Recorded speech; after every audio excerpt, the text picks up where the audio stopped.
ಈ ಬಾರಿಯ ಒಂದು ಪಿತೃಪಕ್ಷ ವಿಶೇಷವಾಗಿ 2 ಗ್ರಹಣಗಳ ಮಧ್ಯೆ ಬಂದಿರತಕ್ಕಂಥದ್ದು. ಮೊದಲು ಹುಣ್ಣಿಮೆ ದಿನ 7ನೇ ತಾರೀಕು ಸೆಪ್ಟೆಂಬರ್ ಚಂದ್ರಗ್ರಹಣ ಸಂಭವಿಸಿದರೆ ಅಂದಿನಿಂದ ಪ್ರಾರಂಭವಾಗತಕ್ಕಂತಹ ಪಿತೃಪಕ್ಷ 21ನೇ ತಾರೀಕು ಭಾನುವಾರ ಮಹಾಲಯ ಅಮಾವಾಸ್ಯೆ ದಿನ ಕೊನೆಗೊಳ್ಳುತ್ತದೆ. ಆ ದಿನ ನಮಗೆ ಸೂರ್ಯಗ್ರಹಣ ಸಂಭವಿಸಲಿದೆ. ಈ ರೀತಿ ಒಂದು ಚಂದ್ರಗ್ರಹಣ ಮತ್ತು ಒಂದು ಸೂರ್ಯಗ್ರಹಣಗಳ ಮಧ್ಯೆ ಬರ್ತಕ್ಕಂತಹ ಪಿತೃಪಕ್ಷದ ಒಂದು ಮಹತ್ವ ಅದರ ತುಂಬಾ ಫಲಕಾರಿಯಾಗಿರುತ್ತದೆ.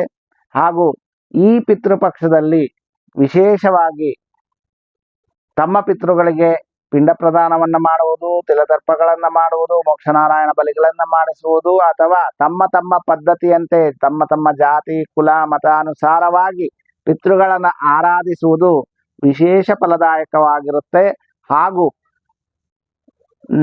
ಈ ಒಂದು ಪ್ರಸ್ತುತ ಕಾಲದಲ್ಲಿ ಅನೇಕರಿಗೆ ತಮ್ಮ ಸಮಸ್ಯೆಗಳಿಗೆ ಕಾರಣ ಪಿತೃದೋಷವೇ ಆಗಿದೆ.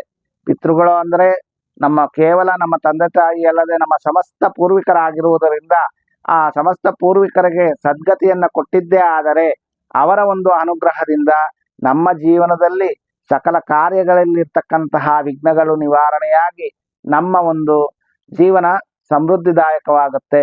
ಅದು ಸಂತಾನ ಸಮಸ್ಯೆ ಆಗಿರ್ಬೋದು, ಅಥವಾ ವಿವಾಹ ಸಮಸ್ಯೆ ಆಗಿರ್ಬೋದು, ಋಣಬಾಧೆ ಸಾಲಬಾಧೆ ಆಗಿರ್ಬೋದು, ರೋಗಬಾಧೆ ಆಗಿರ್ಬೋದು, ಅಥವಾ ನಮ್ಮ ಜೀವನದಲ್ಲಿ ನಮ್ಮ ಸಂಸಾರದಲ್ಲಿ ನಮ್ಮ ಕುಟುಂಬದಲ್ಲಿ ಇರ್ತಕ್ಕಂತಹ ವೈಮನಸ್ಯಗಳು ಅಥವಾ ಇನ್ನು ಯಾವುದೇ ಸಮಸ್ಯೆ ಆಗಿರ್ಬೋದು, ಇವೆಲ್ಲವೂ ಸಹ ನಿವಾರಣೆ ಮಾಡಿಕೊಳ್ಳುವಂತಹ ಒಂದು ವಿಶೇಷವಾದಂತಹ ಸುಸಂದರ್ಭ ಪರ್ವಕಾಲ ಈ ಒಂದು ಪಿತೃಪಕ್ಷ ಕಾಲ. ಆದ್ದರಿಂದ ಪಿತೃಗಳ ಒಂದು ಆರಾಧನೆಯನ್ನ ತಪ್ಪಿಸಬೇಡಿ ಈ ಪಿತೃಪಕ್ಷದಲ್ಲಿ.